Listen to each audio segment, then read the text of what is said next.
through a lot of hoaxes together in the years, during the campaign, during the primaries, during the attempt to keep Trump from being inaugurated. We've seen a lot of hoaxes, a lot of lies. The new big hoax that is on CNN, Fox News, MSNBC, they're all making their move right now, is that this is it. It's over for Trump. Ladies and gentlemen, drum roll, please. Trump directed Michael Flynn as the incoming national security advisor to contact the Russians. Dun, dun, dun. Stocks fall sharply on report that Michael Flynn was directed by Trump to talk to the Russians. That's always been on record. That's what a national security advisor does.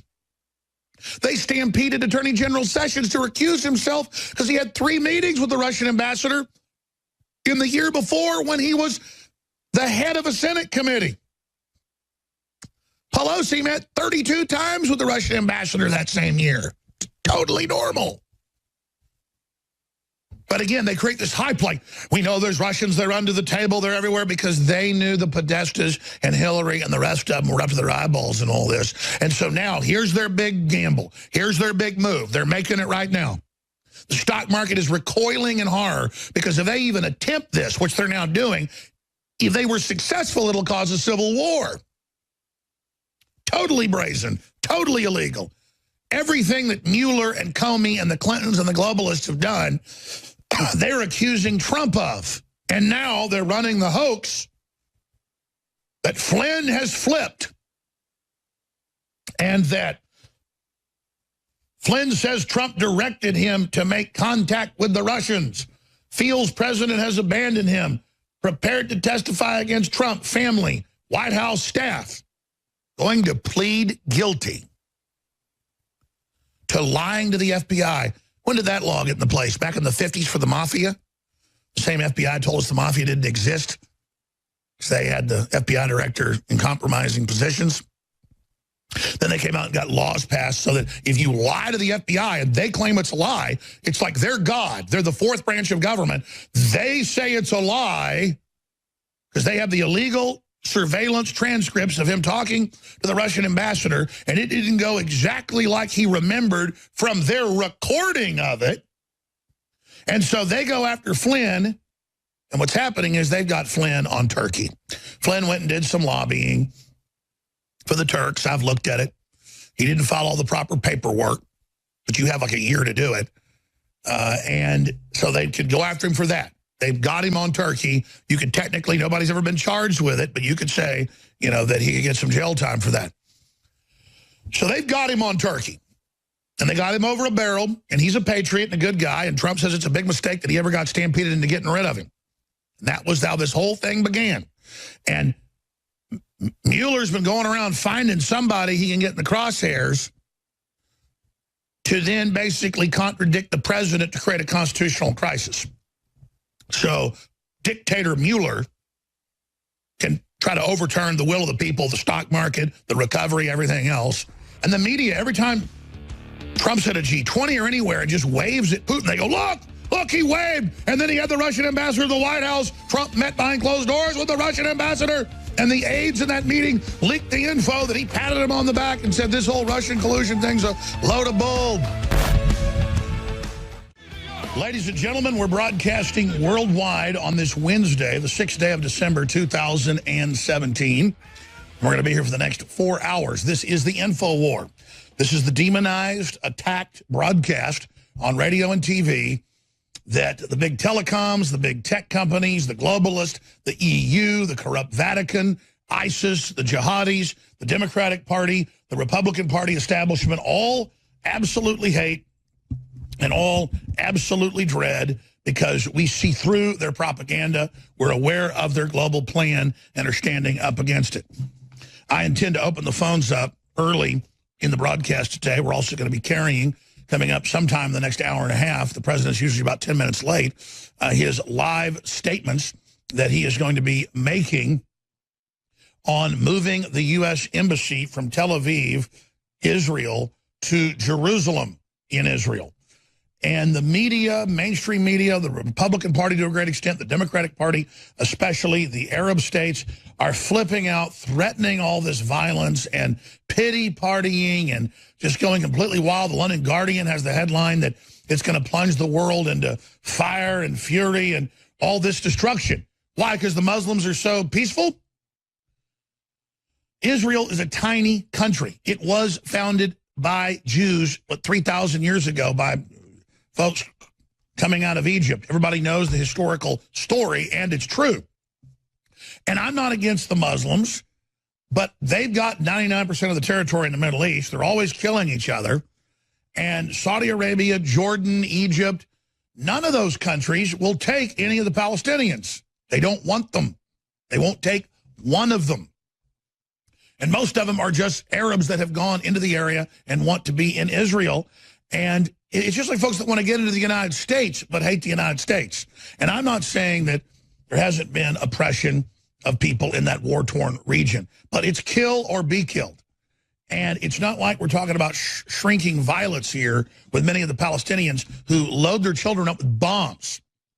Now, they are in a rock and a hard place because they're stuck there in that area because the Arab states, many of them filthy rich, will not take one of them. So they have absolutely nothing to say that's legitimate in my view. But it's a big cause celeb, not just with liberals, but with a lot of so-called conservatives, to obsess over Israel, to hate Israel, and to want to destroy Israel.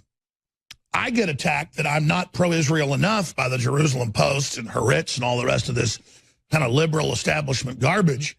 And then I also get attacked by the white supremacists and the Muslim groups and all the rest of it that I supposedly, get my directions from Israel, though I've never been to Israel. It's as asinine as saying that, I get my directives from the Russians or something.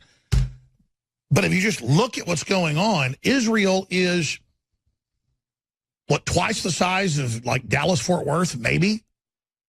I mean, it's this small little sliver of area, and all of the Middle East uses it as an excuse to want to carry out terror, to want to attack other countries, to hate the United States.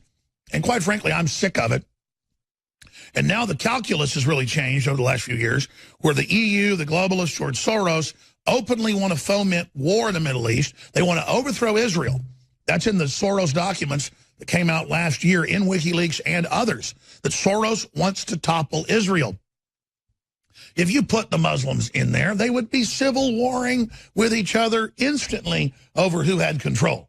The Shiites and the Sunni have been killing each other for over 1,000 years, and it's not going to stop. And you know what they do to holy sites? They blow each other's holy sites up. So you let unfettered Islamic takeover happen in Jerusalem, guaranteed within 1 year, Dome of the Rock, all of it is going to get blown sky high. Because that's especially what the Wahhabists do. And Trump is trying to kill that whole program of destabilization in the Middle East. He's trying to bring real stabilization, a new policy. The globalists and the Arabists and all the folks at the State Department that claim they're pro-Muslim, they've actually just been using it as a destabilizing force in Africa, the Middle East, Asia, around the Red Crescent, around Russia's borders, and now into Europe and the United States, and flooding us with tens of millions of military-age men who then don't adopt our culture. They tell us we've got to adopt their culture, and the EU migration body and the rest of the globalist organizations admit that is the plan. So I was against the Iraq war. I was against those other adventures. They were meant to destabilize the Middle East, get rid of secular governments, get rid of governments put in by previous policies to try to stabilize the Middle East, and go with this mass destabilization program that's been declassified and documented, and Wesley Clark talked about 10 years ago. Trump is trying to kill that plan. But part of recognizing these Arab states and leaving them alone is recognizing that Israel's there. It's not going anywhere, and that people need to accept that that little tiny area in the world is Israel. Now, at the same time, does that mean I like all the leftists over in Israel and Haaretz and Jerusalem Post lying about me every few weeks and putting out ridiculous crud? No. Does that mean I agree with everything Israel does? Absolutely not. But at the same time, I can pragmatically just study the lay of the land and realize Soros and the globalists and the Rothschilds and others, to a great extent, have made the decision to ally themselves with the most radical forms of Islam because demographically they're taking over the world. And the deal has been made to sell out Europe, sell out Russia, sell out Israel, and sell out the United States. They've even got massive intended Muslim influxes into places like over in the Pacific Ocean. So it's just happening everywhere. It is just absolutely unfolding into Australia and to New Zealand. They've got huge influxes coming in because on average, Muslims have 6 children. And then they're taught, you're going out, you're going to take over. This is part of a larger plan. This is part of a larger program. And it's very, very frustrating to know that this fuse has been lit by the globalist, and Trump is trying to defuse it, and the media is turning around saying that by him keeping his promises, that he somehow is selling other people out.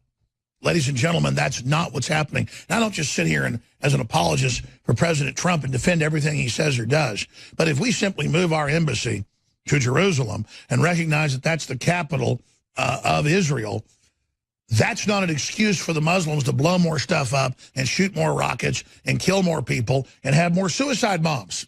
I'm done. Capitulation of the left is over. And Islam is publicly, nakedly allied, especially Wahhabist Islam, with the globalists, with the leftists, and with this larger operation.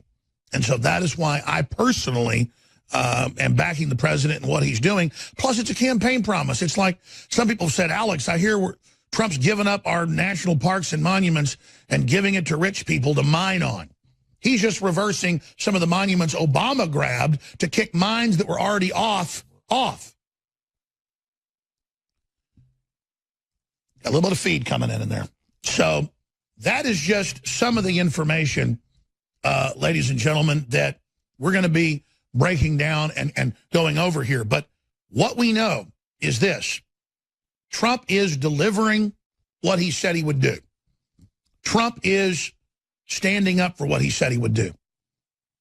And anybody that argues with that or anybody that tries to deny that is lying to you.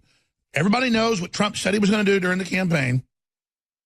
And it is extremely refreshing to see that happening and to see that unfolding. And that's why I am so excited about what's happening, is because it's a huge change to have leaders that actually do what they say they're going to do. And it's starting to happen all over the world as humanity awakens. But we're going to open the phones up at the bottom of the hour. I'll give the number out in the next segment to get your take. If you agree, if you disagree, that's fine. We'll get you on air. But we'll see if you can disagree without just making personal attacks. Just make your political point. We'll be right back. So coming up in the next 40 minutes or so, the president is scheduled to give a speech on how he is planning to designate Jerusalem as where the U.S. Embassy will be based. And so U.S. embassies all over the world have to brace for Islamic attack.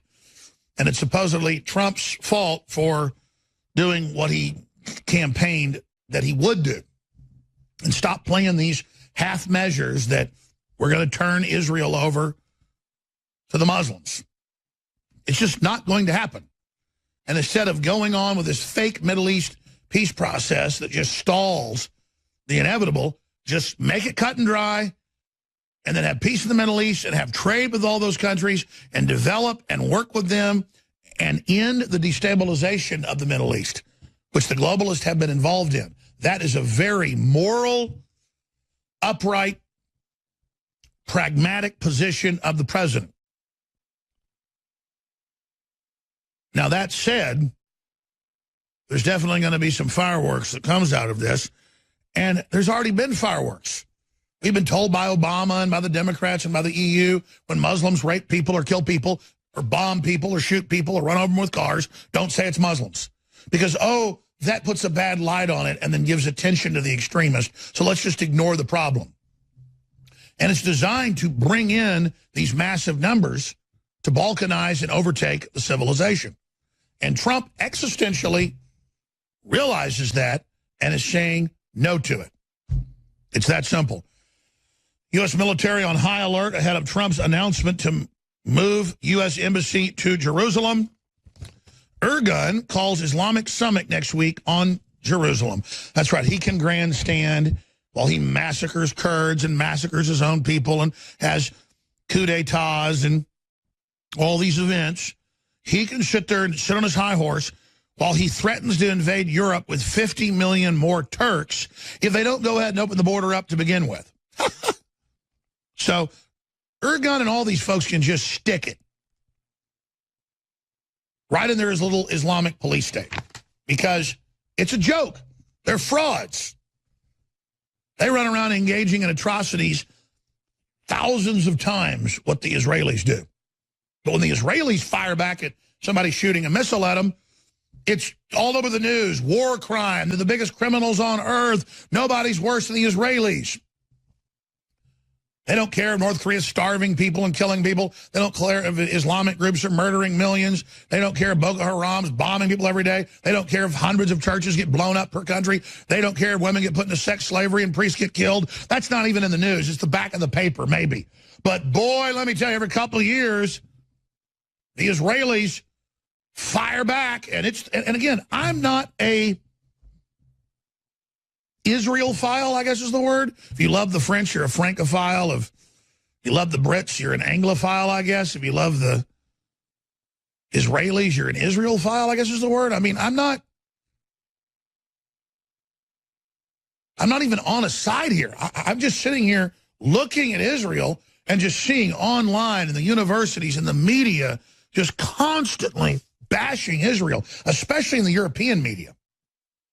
And then, oh, let's bring in 10 million military-aged men and have them rape women and kill people and blow things up and run over people with cars, and they won't even call it Islamic. It's just not fair. And you know what? If the Muslims want to blow stuff up and shoot people and run people over because we have an embassy in Jerusalem, that's their problem, not our problem. It's like Trump tweets out videos of Muslims throwing homosexuals off buildings and shooting people unarmed and beating people to death. And the media said, how dare you, you Islamophobe? The crime isn't killing people. The crime's talking about it. So again, with Trump, it's all just a big illustration of someone with common sense saying no to the madness, you've gone too far, and then it creates the moral courage in a lot of people that have been on the fence to say, yeah, that's how I feel too. But I'll tell you, the leftists in Israel particularly, they're trying to have Netanyahu arrested because his wife had the government chef to their house for state dinners with foreign leaders. Yeah, you heard me right. The Israeli government paid for dozens of meals over the years for state dinners at their house. They claim that's embezzlement. And then the very same leftist groups in Israel recycle all the bull and write articles constantly that I'm an anti-Semite and that I hate Israel, but then they love George Soros because they've sold out to Soros. These are sick, sick, sick people. Yes, they face fraud charges for phone bills and dinners. Boy, don't you wish the Clintons' corruption was like that? Yeah, the Clintons had state dinners, the government paid for it. That's just done. I mean, that's the law. Instead of billions from foreign governments to sell out our industry, to sell out our country, open our borders up and completely devastate the nation. It's just crazy. If Netanyahu did something real, or Netanyahu did something that I thought was illegal, throw him in jail. I don't care.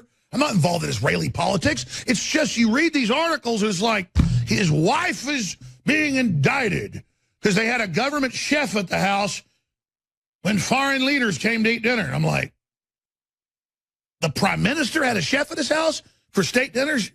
Really? And that's what I'm sick of. It's like this whole Russiagate investigation of Trump. There's nothing there. It's all a fraud. But Russia, Russia, Russia, Russia, Russia, Russia, Russia. Because, again, it's the globalists that are the outside power that have been screwing our country over. We're the Americans saying no. So they want to project onto us what they are and say that we are the foreign power, that we're the traitors. Oh, by the way, the GDP is set to go up again from 3.3 to 3.7. Little birds are now reporting in the next few weeks that preliminary numbers look like it's surging even faster. And ahead of these tax cuts, they're talking about a 7.6 to a 10% growth rate in the United States. You want to pay off your student loans. You want to get a higher paying job. You want a future. I mean, when economies roar, folks, that's when there's prosperity. That's when people get paid more. It's when a lot of big things happen. There are going to be some problems, though, with inflation. But would you rather have total stagnation and collapse? And that's why Trump is doing a lot of things to turn the economy back on. Now, coming up in the next segment, look at drudgereport.com. They've got the Person of the Year, Time Magazine. Magazine picks hashtag MeToo. Yes, that's going to be women's identity now. Men hit on them. Men talk to them. Don't worry, it'll be like Japan where the men don't hit on the women anymore and there's just cultural total death. And that's the plan with the rise of the robots. And so Me Too, the victimology, goes into mega high gear, and it uses a smokescreen for the raping of men and women and children, and the Satan worship, the occultism, and then they're recycling, going after Trump with the Billy Bush stuff. We told you that was coming 3-4 months ago with the whole Weinstein reboot. We were proven right yet again. Look at these headlines on INFOWARS.com. YouTube censors Polish government's video exposing catastrophic migrant invasion.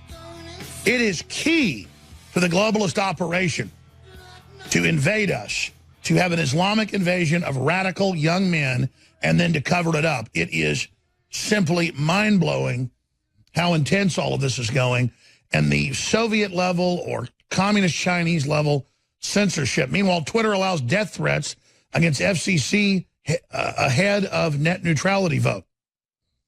The internet is now just a weapon system of the globalist. Meanwhile, it should have horns. Internet's hilarious response to Hillary's Christmas tree angel, where she is depicted as an angel. I had trouble even getting that out of my mouth.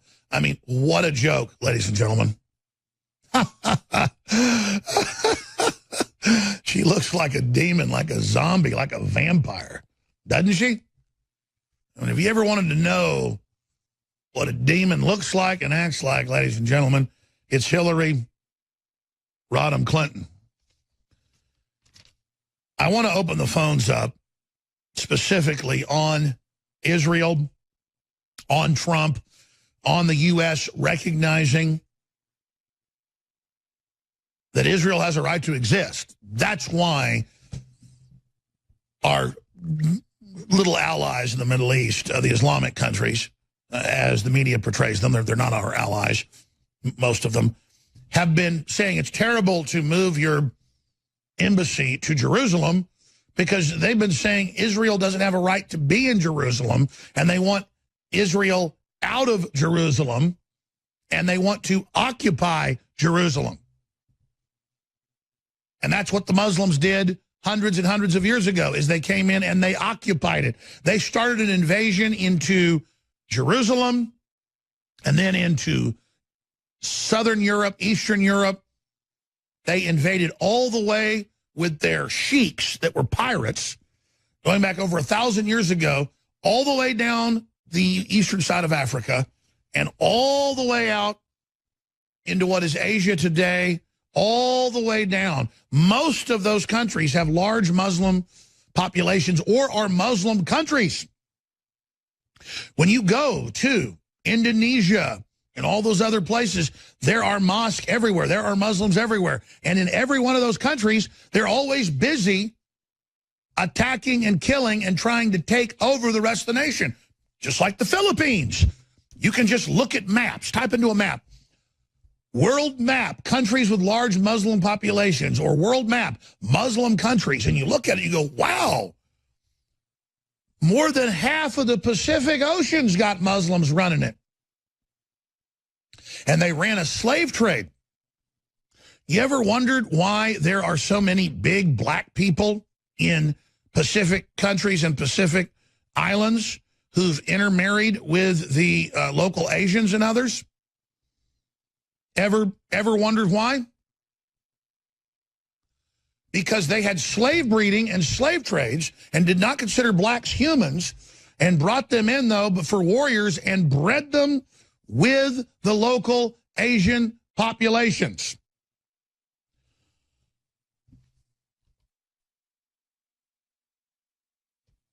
So again, I'm simply talking about a group, an organization, a political, religious philosophy that has sworn it's going to conquer the world, and it invaded Europe. See, Rome, the Western Empire of Rome, fell in 410.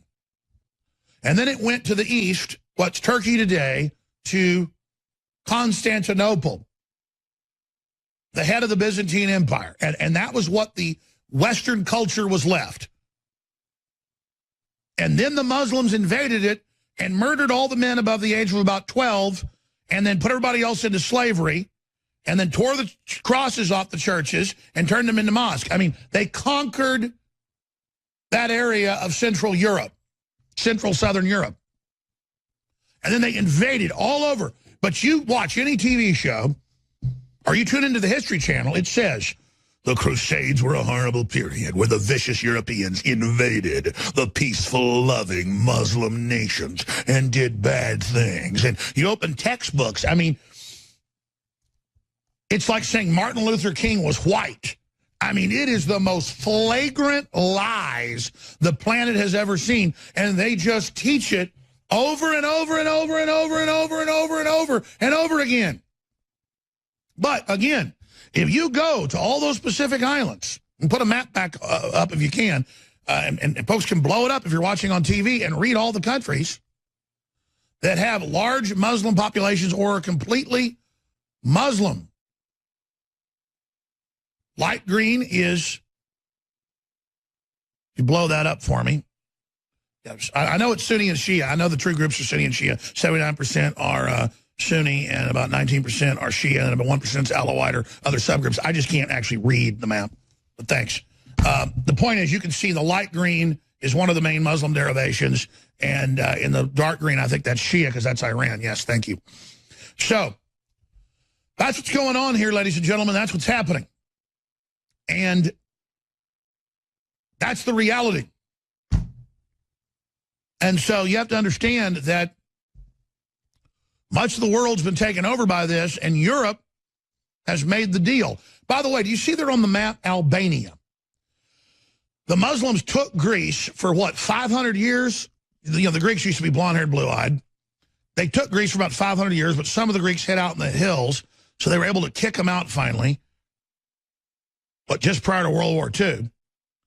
And then, if you look at Albania, that's the area the Muslims stayed.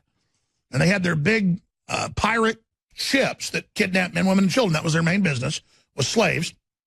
And notice, just since the mid-1990s, Clinton and the globalists helped, and they've now been able to take areas of Macedonia and areas of Serbia. Serbia is the #1 battleground in the Crusades, where they held off more than 100 massive invasions. And reportedly, you look at history books, more than 1 million Serbs over those times died fighting Muslims. Well, guess what? NATO came in repeatedly in the 1990s, bombed all of Serbia, bombed Belgrade, their capital, and bombed Pristina, and turned it over to the Muslims. And now they have successfully, in almost all areas of Kosovo, that's southern Serbia, killed or driven out all of the Christians. And there's zero media coverage of that, because that's how they want it. So you see that big Muslim area? That's the invasion route. And then when they started a war with the Serbs, and the Serbs fought back, Our media said that the Serbs were the bad guys and all deserved to die. And the UN came in with the United States and with NATO and helped bomb the country so they could take over. So if you want to know what's going on in Israel with George Soros and the rest of it, he wants to overthrow Israel and do the same thing. I said, that's an area that's not green. And we've got to turn that green immediately and then drive every Jew into the ocean and murder and kill them, according to Islam. Now, the Jerusalem Post will probably take that quote and say that I just said that because I don't want to do that. See, that's how it works in the Jerusalem Post and other publications, is total deception, keep the folks in Israel in the dark, not knowing what's going on, say people that don't want to kill all the Jews are Nazis. That's how this works, if you're George Soros, an actual Nazi collaborator. So we'll be right back on the other side, ladies and gentlemen. Trump's speech is coming up. I'm going to give the number up as well, or give the number out. It's 877-789-ALEX, 877-789-ALEX. Stay with us. We're talking about Israel and global Islamic jihad. I'm your host, Alex Jones. Thank you for joining us. Again, early in the next hour, President Trump is scheduled to give a speech, a statement, and a press conference on the announcement to recognize Israel. We say we officially recognize Israel since it was established in 1947 and then later officially recognized by the U.S. But if we don't have a embassy in their real capital, then it's all just a joke. And it's time to stop giving in to the bullying of the Islamicists that every country they take over, like Albania, they don't let you be a Christian in it. They kill you or drive you out. See, they're not tolerant. It'd be like saying, let's go to New Guinea and ship 100 headhunters back to our neighborhood. And they go, oh, it's just their culture to headhunt. Let's let them do it. Now, I've been speaking a lot about these issues. Trump declared Jerusalem capital of Israel, White House officials. Again, and the media keeps saying, when is he going to declare it? When is he going to declare it? He already declared in the campaign he was going to do it. And then he said 2 days ago, sometime in the next 6 months, we're going to move it. And he's going to officially announce it today. So there's the answer. So I've seen a lot of confusion out there of, did he do it or didn't he do it? It's symbolic, ladies and gentlemen. And I, quite frankly, am sick and tired of just the Israel obsession. It's like the racism obsession in this country. When you look at actual statistics, we're one of the openest and freest countries in the world for people to be upwardly mobile. But you go to a college, you get indoctrinated, not on that, but on how bad the country is. Because, again, the social engineers want to bring the nation down. It's that simple. And Ergun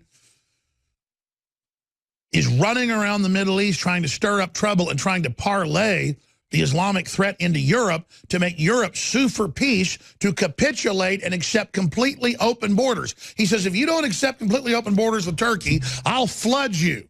You already did. Albania wasn't Muslim just a few hundred years ago. Now it is. Now part of Serbia is. It's like tentacles taking over. If there was a Christian cult that was killing people and taking over, I'd be against it, or a agnostic cult. I mean, I want a reformation of Islam. I don't want to obsess over Islam all day. I was against those wars that we previously had because I knew it was actually there to stir it up, part of globalism. But now the deal's been made and Europe's been open and the Islamicists are moving forward in their worldwide jihad. And our response is being called a crusade when all it is defensive. I want to go to Dr. Beth, a caller from Washington. Went to Israel last year, saw Israel and Palestinians interacting.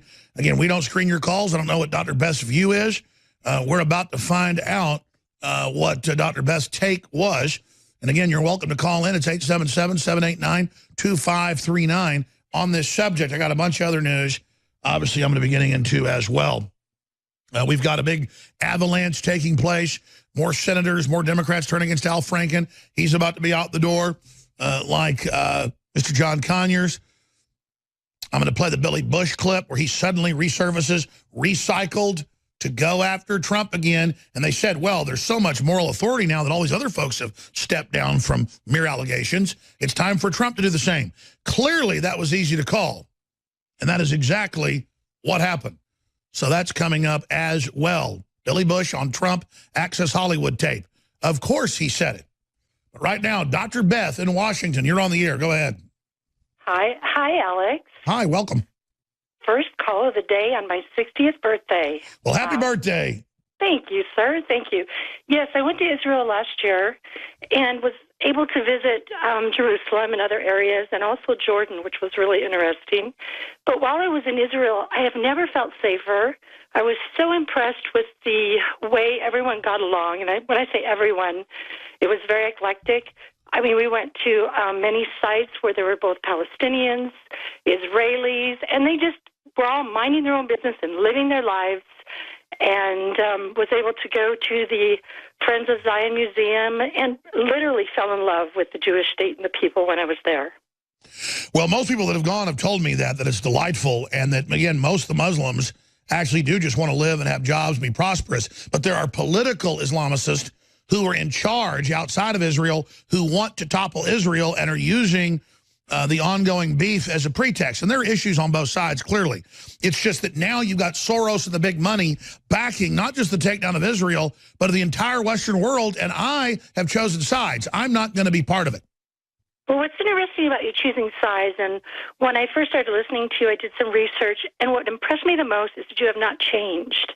I watched some of your publications and videos from years ago, and that impressed me the most, is that you've not ever vacillated. And then coming back, I just started listening at the beginning of, right in the middle of the election last year, like September, October-ish. And then after I came back from Israel, I was even more impressed. But I wanted to give you a quick story that was really impressed me about Jordan. We went over to Jordan, and first of all, I never felt as unsafe, at least in the areas where we were. And probably because when we were at the border, we were told that if we brought out, there were people that picked up Israeli, Jewish paraphernalia, the Star of David.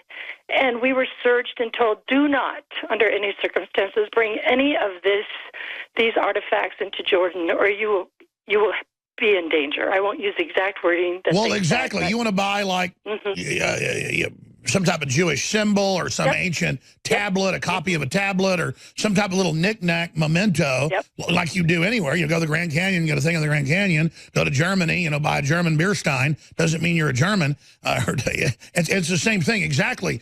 In fact, on airplanes, at checkpoints, you name it, the Islamicists will go through everything you've got. And if you just look like you might be Jewish, or if you get caught with a Jewish passport, you're dead. And that's what I'm saying. That happened to me. We were told the same thing. That is absolutely correct. Well, these countries aren't tolerant of anybody but Islamicists. That's what I'm saying. They keep telling us to be tolerant. They're not tolerant. It's got to be a two-way street. Well, it should be, but it is not. But I did see it in Israel, and there's the paradox. Well, that's because that's Palestinians and Muslims who've been there for a long time and who just want to be successful and live in peace. Absolutely. Mm-hmm. Yep. Great. Well, it's a birthday present to me. Well, it's a birthday present having you call for everybody. But and, of course, you know what that is. It's called vetting.